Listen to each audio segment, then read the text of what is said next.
Hello guys, आज difference समझेंगे between heart attack, cardiac arrest and heart failure. बहुत ही ज़्यादा कंफ्यूजिंग है, बहुत लोग तो इन तीनों चीज़ों को एक ही मानते हैं। So let's see the difference क्या क्या है ये। इस पर्टिकुलर फर्स्ट इमेज को देखिए, यहाँ पर आपको लेवल किया हुआ दिख रहा होगा एओर्टा। एओर्टा क्या होता है? एओर्टा वो पार्ट है हार्ट का जो कि न्यूट्रिशन एंड ऑक्सीजन को लेकर जाता है to the different parts of the body with the help of blood. So that is aorta. इस पर्टिकुलर सेकंड इमेज को आप देखिए, यहाँ पर देखो एक लिखा होगा सी ए। सी ए का मतलब होता है कैरोटिड आर्टरी। होता क्या है? एओर्टा से क्या होता है, कुछ ब्रांचेस निकलते हैं आर्टरीज के जो कि क्या करते हैं, पूरे हार्ट को सराउंड करते हैं। क्योंकि हार्ट को भी एक्चुअली में क्या चाहिए? फूड, न्यूट्रिशन, ऑक्सीजन, ये तो चाहिए उसको भी फंक्शन करने के लिए। इसलिए क्या होता है, यही ब्रांच क्या करते हैं, फूड, न्यूट्रिशन, ऑक्सीजन इन सबको लेकर आता है। तो that is your carotid artery.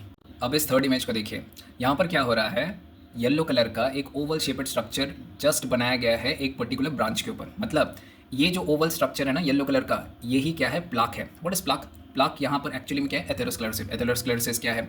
ये क्या होता है, जब बैड कोलेस्ट्रॉल्स, फैट्स यहाँ पर डिपॉजिट हो जाते हैं तो क्या होते हैं, जो आपके आर्टरीज होते हैं वो नैरो होते रहते हैं। अब नैरो होते होते होते होते एक पॉइंट ऐसा आएगा जब ये पूरा आर्टरी का एक जो पार्ट है ना वो पूरा ब्लॉक हो जाएगा। ब्लॉक होने के बाद क्या होगा, जैसे कि आप इमेजिन करें एक पाइप है, पाइप में मैंने अगर कोई एक ऑब्स्ट्रक्शन डाल दिया तो पानी फर्दर आगे नहीं जाएगा। वैसे ही क्या है, इन कैरोटिड आर्टरी से जब ब्लड आ रहा है तो ब्लड का अगर उनके सामने एक ऑब्स्ट्रक्शन आ जाता है तो क्या होगा, ब्लड आगे नहीं जा पाएगा। जिससे कि क्या होगा, एक फोर्थ इमेज जनरेट होगा जो कि ये रहा। अब यहाँ पर क्या हो रहा है, क्योंकि मेरे को फूड, न्यूट्रिशन, ऑक्सीजन इस पर्टिकुलर पार्ट ऑफ हार्ट को नहीं मिल रहा है, जो कि वाइट पर्टिकुलर पोर्शन है, उसको ध्यान से देखिएगा। क्योंकि नहीं मिल रहा है अब फूड, न्यूट्रिशन, ऑक्सीजन, तो ये पार्ट जो है ना, ये जो टिश्यूज़ है हार्ट के, ये क्या हो जाएंगे, मर जाएंगे। And that causes the heart attack और मायोकार्डियल इन्फार्क्शन। अब जानेंगे कार्डियक अरेस्ट के बारे में, जो कि आपने सुना होगा बहुत फ्रीक्वेंटली यंग पीपल में हो रहा है। होता क्या है, हार्ट के दो कंपोनेंट्स होते हैं, that is SA node and AB node. ये दोनों के दोनों क्या करते हैं, इलेक्ट्रिकल इंपल्स को रेगुलेट करते हैं। एसए नोड क्या करता है, इलेक्ट्रिकल इंपल्स को जनरेट करता है, वेरस एबी नोड क्या करता है, उस पर्टिकुलर इलेक्ट्रिकल इंपल्स को रिले करके आगे लेकर जाता है। ठीक, इलेक्ट्रिकल इंपल्स किस लिए ज़रूरत है? हार्ट के जो ऑरिकल्स और जो वेंट्रिकल्स है ना, उनको एक रिदम में बीट करवाने के लिए ये एसए नोड और एबी नोड काम आते हैं। तो जब यही एसए नोड और एबी नोड में किसी कारणवश कोई फॉल्ट आ जाता है तो क्या हो जाता है, रिदम ब्रेक हो जाता है हार्ट का, जिससे कि क्या हो जाता है, कार्डियक अरेस्ट होता है।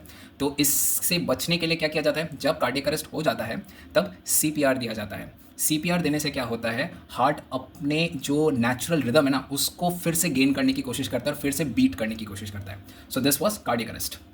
अब जानते हैं हार्ट फेलियर क्या होता है। हमारा जो हार्ट है ना वो 5 to 6 litre of blood per minute pump out करता है to different parts of our body.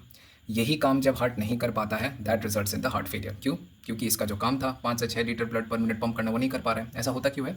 It is due to the weak ventricles. कौन सा वेंट्रिकल? स्पेसिफिकली लेफ्ट वाला। वो सबसे मोटा मसल होता है हार्ट का, जो कि इफेक्टिवली क्या करता है, ब्लड को different parts of the body में क्या करता है, पंप करता है।